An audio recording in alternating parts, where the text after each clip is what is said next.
You are watching KOCT's North County Roundtable.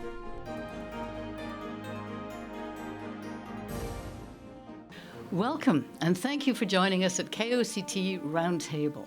At the Roundtable, we plan to bring you guests that will help keep you in the know about important changes going on in our community. I'm Alison St. John, and my co-host Kent Davey is away this week. We have two guests for you today. A man who represents many of us living in North County on the powerful San Diego County Board of Supervisors, Jim Desmond. There are many ways that he affects your quality of life because the county funds mental health services and the Sheriff's Department, among other things, plus decides on new master plan developments like the Newland Sierra development with thousands of new homes. We'll talk with Supervisor Desmond in a few minutes, but first we have a man who was appointed to the Oceanside City Council last year and is beginning to make his mark on the political scene, Ryan Keim. Councilmember Keim, thanks so much for joining us. Thank you for having me, Allison. So I should just make a little comment here that we may be talking about some issues that are controversial on today's roundtable, and you can rest assured that KOCT is committed to bringing a balanced perspective. And if you keep watching, future shows will have different perspectives. So with that, let's just start with you, Councilmember Keim. So North River Farms is a pretty controversial development which was approved by the Oceanside City Council late last year. However, many people are hoping to bring it to the ballot to overturn that decision. You were one of two council members who opposed it. Why? So this was a tough topic. It's a tough development, because we do need housing, and we need different types of housing, I think, but planning is very important to me. And I spent a lot of time coming onto council last year. It was right when North River Farms started to come, was getting prepared to come to council. And so I spent a lot of time talking to staff. And when a project this big, it's 585 houses, and that was pared down from a little bit higher than that, the impact it'll have on the surrounding area, you really have to talk with every different staff that's involved in it, whether it's the police department, the fire department, traffic, to really get a scope of the impact. And is it the right time? Is it the right place? Is it the right density? So why was North River Farms not the right place from your perspective? Well, I wouldn't say it's not the right place yet. We can master plan that area, and I think we can do it quickly and efficiently, and then we can find the infrastructure we need out there, and then figure out the density in the right spots. And we can do that plan first and make sure we get it right the first time. And that's important to me. Well, if it were to come to the ballot again, would there be anything that the developer could do differently that would make you support it? I couldn't speculate at this point. It's such a complex project. I do have concerns. I have concerns with some of the funding mechanisms for the Mello-Roos, and but if it comes forward, my job now is, I've made my concerns heard. My job now is to make it successful for our city and make sure we get the different bonuses or the different improvements that were promised in the project, and that's important to me.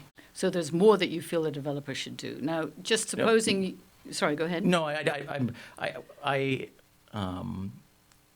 not necessarily more they should do. If we were going to relook at it again, I need to start from scratch and see what changes they have. So I couldn't get into specific changes they need to make right now. It would be a comprehensive look at a new plan or new timing, and that's after our development services puts a master plan out there, and we really take a comprehensive look at infrastructure for the entire South Morro Hills area.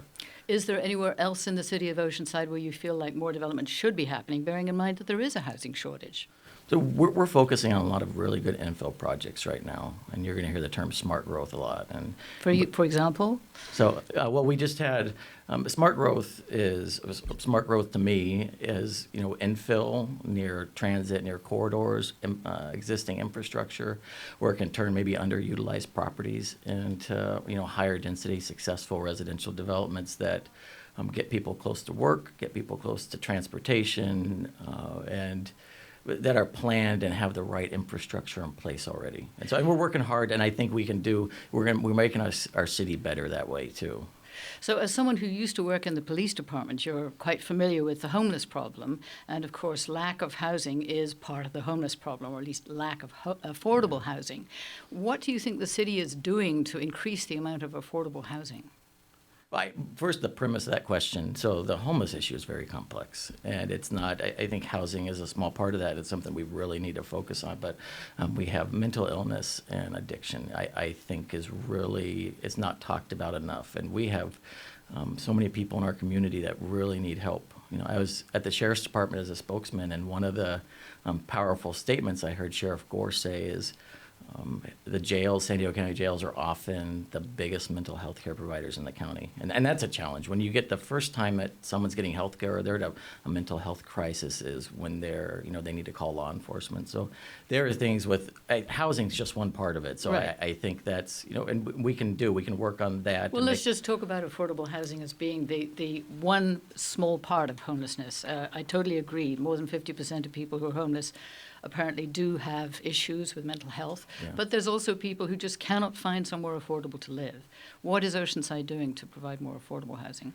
So we're working with developers, and to make sure if we're using in lieu fees, we're doing those responsibly, and to make sure they're actually bringing those affordable houses and actually getting them built. And that's working with our development services, streamlining plans, and whether that's, we had a project last year where we did, we streamlined the process for accessory dwelling units, or ADUs, or granny flats, and that allows someone for, I think it's almost half the fees they had before. Have people been taking you up on that easier regulations? From what I hear, yes. So I'm not down behind the planning department daily, but I think that from what I hear, it's been successful. It just makes it's not as daunting of a task, and it's more affordable. So you can get a family, and I have friends that have done this where, whether it's in-laws or parents that move in, and I think it's a great option, especially during some of our unique neighborhoods where it's not changing the character, but you're getting more use out of some of your property. What about this idea of providing a place where people can sleep in their cars? The city of Encinitas, rather, has just approved such a place, and it's proved very controversial. Would you support that in Oceanside?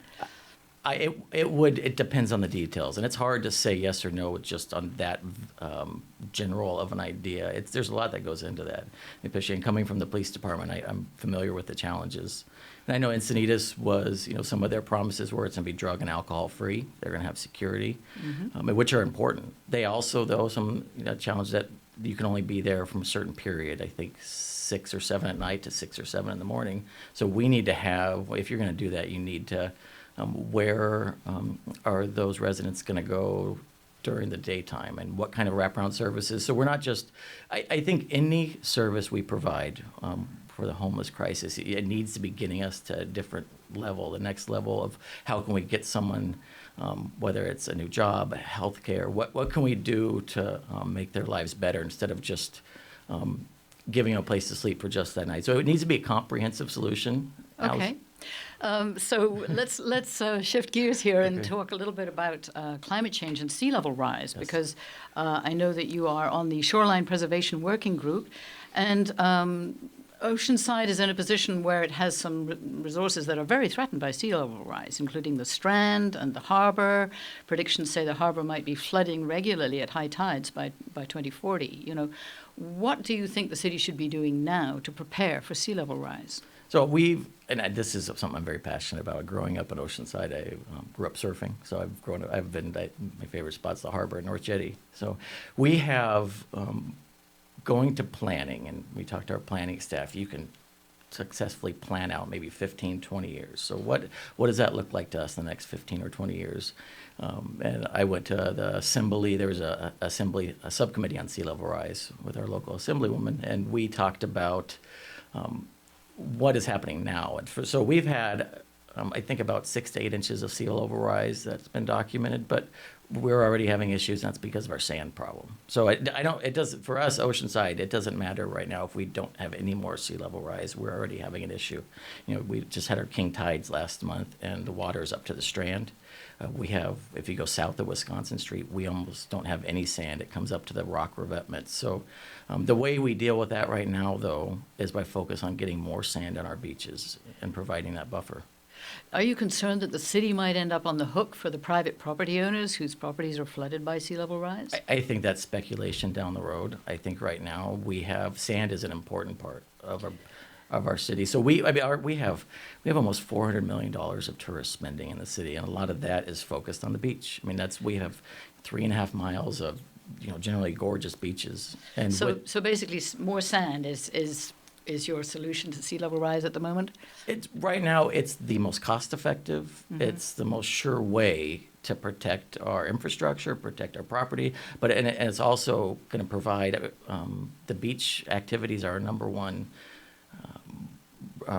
for residents, the number one activity they do. Whether more than soccer, more than baseball, it's the beach. So it's just a fabric of our city. So it's not just protecting infrastructure. And that it's Oceanside, your way of life. You go to the beach in the summertime and spend it with your family, and we need to do more to make sure we take care of that. Thank you very much, Councilmember Ryan, for coming in and talking to us. Thank you very much for having me, Alison. And stay with us, because coming up right after the break, we are going to be speaking with Jim Desmond, who is on the San Diego County Board of Supervisors, the 5th District.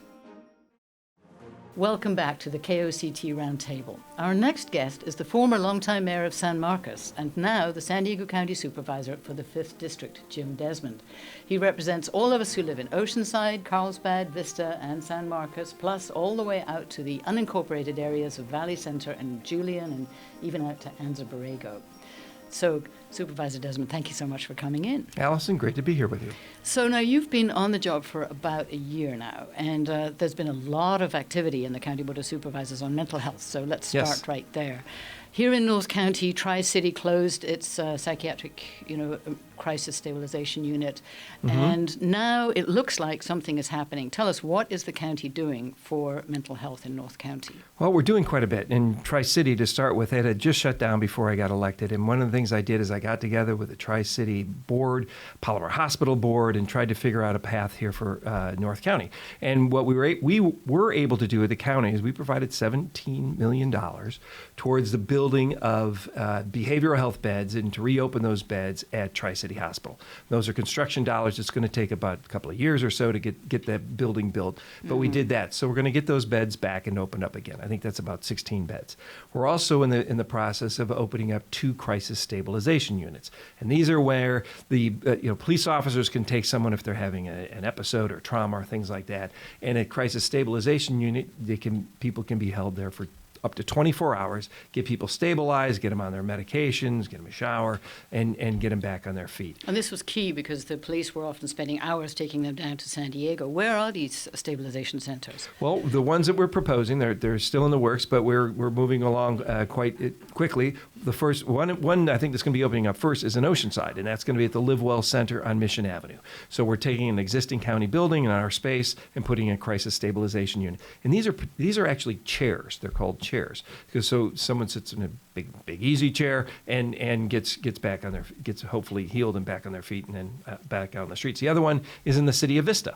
So in the city of Vista, so we got 2 going right now. Carlsbad's actually looking at potentially as well, but that's a little bit further up, but definitely Vista and Oceanside for right now. So is the county doing this sort of independently of the hospitals, which have been dealing with this kind of service in the past? I mean, is the county beginning to take initiatives without consulting the community so much as to where to place these facilities? Not so much, but I mean, we're working with the hospitals. We're trying to we're looking at a region-wide system to have different hubs throughout the county for behavioral health. There's going to be one in downtown, in the San Diego area in Hillcrest.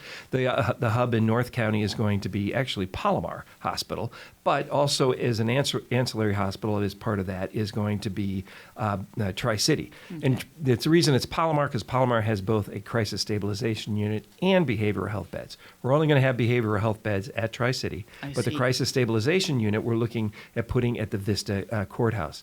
And the reason we're doing that, we're putting them at both at county properties initially. These are the first ones in North County. And quite frankly, we want to set the example that the county themselves, we're willing to put it on our own properties to make sure that these things go well, we can iron out any bugs, and then we can start putting them in other parts of the community. But in addition, another thing we're actually doing is we're opening up a family justice center in the city of San Marcos.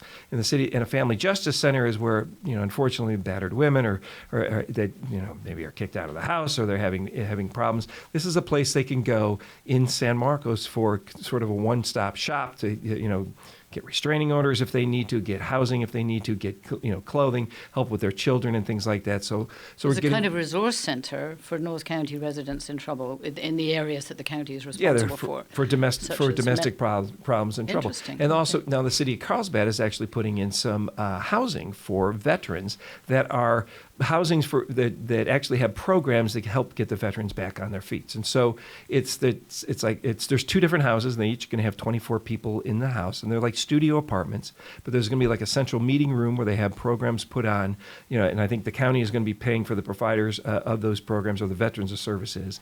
And so it's going to be a house not where people just come up and get fed or things like that, but this is primarily for veterans and providing them not only with housing but with programs to help them to get back on their feet. Well, traditionally the county has provided more programs and not been so much about bricks and mortar, but it sounds like you're doing both now, providing facilities and putting in personnel. What about the PERT teams? We've heard so many. Well, we've added somewhat. PERT is the psychiatric emergency response teams, and there's also HEART teams, which is the homeless advocacy and outreach teams.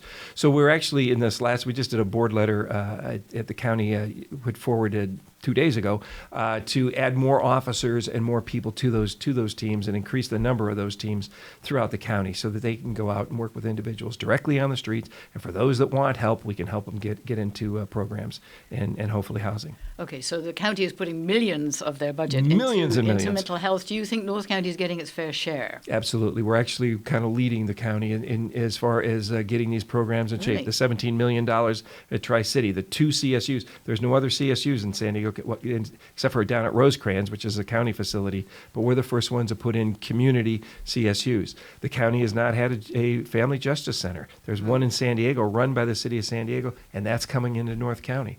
So actually there's still another piece of the puzzle, and to me that's transitional housing. Yeah. Housing, a lot of the people that are homeless, and if they're willing to get help, we don't really have the housing to put them in. Right. And a lot of them can't even afford affordable housing. So we're looking at a model of transitional housing, which is like the veterans housing in Carlsbad. And that transitional housing then will hopefully, after they get out of the crisis stabilization unit or after they get out of the behavioral health beds, they go back on the streets. And so the county's actually building this? Well, we are looking at those types. Actually, I just 2 days ago also, as part of the county meeting, I asked for, we're doing it in the unincorporated areas and all of District 5 to inventory and see what county properties we have available to potentially put this type of transitional housing in and get that moving.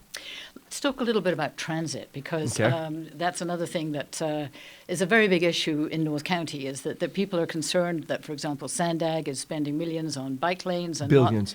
Billions on bike lanes and not improving or widening Highway 76. Now, why is it, bearing in mind that the county has to obey the state mandates to cut down on carbon emissions, and so we have to be moving to public transit? How do you balance that? Why is it that you have been opposed to the way that Sandag wants to move money away from roads and into public transit? Well, I get it. Well, we need a balanced system or a balanced program, and we do need to meet the state's greenhouse gases and their requirements. But I think we can still do it with a balanced plan. I'm not against transit. I mean, transit works well in the urban core. So maybe in San Diego it works very well. Us out on the peripherals, the 78, the 52, the 67, there's still areas that we're going to need roads. And Sandag's, even with their five big bold moves for transit, their goal is to get 10% of the people using transit. Right now, 3% of the people in San Diego County use transit. They're trying to get it to 10.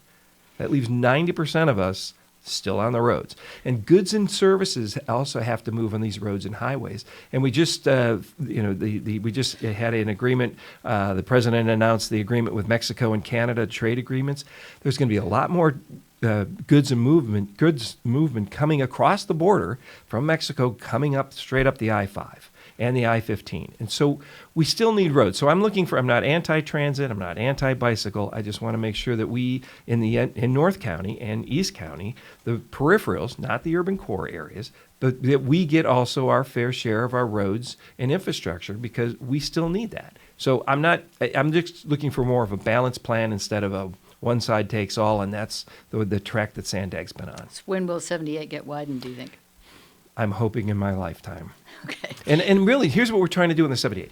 The 78, all we're trying to do is HOV lanes across the 78. Right now, HOV lanes are coming up the 5 to the 78. The 15 has HOV lanes up the 15 to the 78. It makes sense to connect those HOV lanes across the 78 to the 5 and the 15.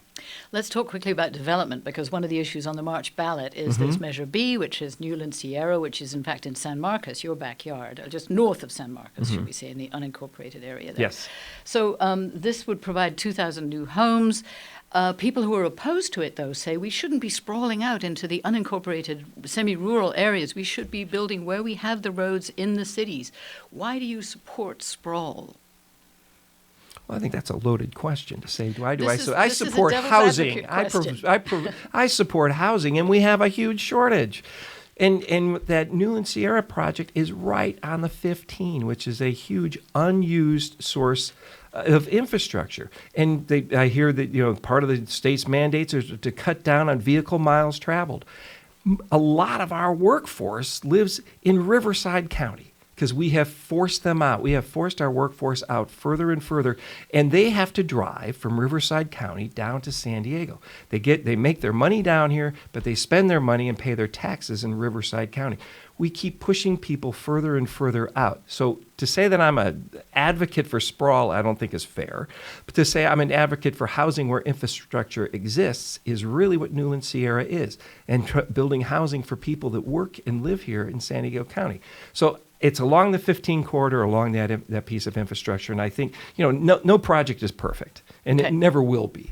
But that project's right along a major piece of infrastructure. Okay, you have to understand it's my job to ask you devil's advocate questions, and then that's you okay. give us the answers. Well, and it's my job to make my points as well. So that's fine. So the other big issue about this Sure. Measure B is the fact that it does not include any affordable housing. Do you regret that? I wish it had some affordable housing component to it, but it doesn't. And we need this increases the housing inventory, which I think, everything's a supply and demand. I mean, the housing prices are going up. Everybody loves the fact that their property values are going up, but it's mostly a supply and demand. So we need more housing. And quite frankly, in the unincorporated areas, the state also has required regional housing needs assessment, ARENA, we call it, down at Sandag, to where we have to build 5,000, and the last number was 6,700 more housing units. So that would be 3 Newland Sierras. And if we can't get one done, how would we expect to meet the state requirements if we can't get one done to have the requirements for 3? I have to ask you also about Measure A, which of course is about the county's general plan, which spent more than a decade consulting the public as to where they thought we should build. And now basically Measure A would say if developers want to build in a place that your general plan says they shouldn't, it has to go to a vote of the people. You oppose that, I believe. Why? Well, and it's not so much that where they shouldn't build. The general plan is both general and a plan. And so it's not in stone. And part of the general plan, it does allow up to 4 general plan amendments every year. And a lot of the housing projects, if you were just to build housing where it's just spread out everywhere, one house per 15 acres or things like that, developers actually look and consolidate land and then try to consolidate that housing. So maybe they've got 100 acres and you only use 20 acres or 30 acres of that land to build housing. The rest is left to open space. Well, that 20 to 30 acres needs a general plan amendment because it's not zoned, that particular site of land is not zoned for. And that's what the county supervisors would have to provide. And that's what we would come in, and then we would say, okay, it makes sense. Newland Sierra is a great example as well. They're consolidating all of these properties into one area, which actually makes it cheaper for infrastructure, makes it less intrusive on the environment because you consolidate the housing and you keep open space around it. So there's general plan amendments are not wrong. They're part of the tool in the toolbox, and they realize that even though this general plan was done, it took a decade to do it, but it's also a decade old. And Uber and Lyft, and there was a lot of technology advances that have happened since. And this clustering of homes is actually a smart idea, but it needs a general plan amendment. Okay, really good to get your perspective, and we very much appreciate you coming in. Well, thank you very much. Okay. And I should make the point that, of course, we always have the different perspectives on some of these issues, especially with elections coming up, so you can rely on KOCT to bring us the different perspectives in future programs. So thank you so much for joining us on this edition of the KOCT County Roundtable. We plan to be back with regular segments that will help you make up your mind on candidates and issues in the coming elections. I'm Alison St. John. Kent Davey, my co-host, will be back hosting, and we hope you come back and join us next time on the KOCT Roundtable.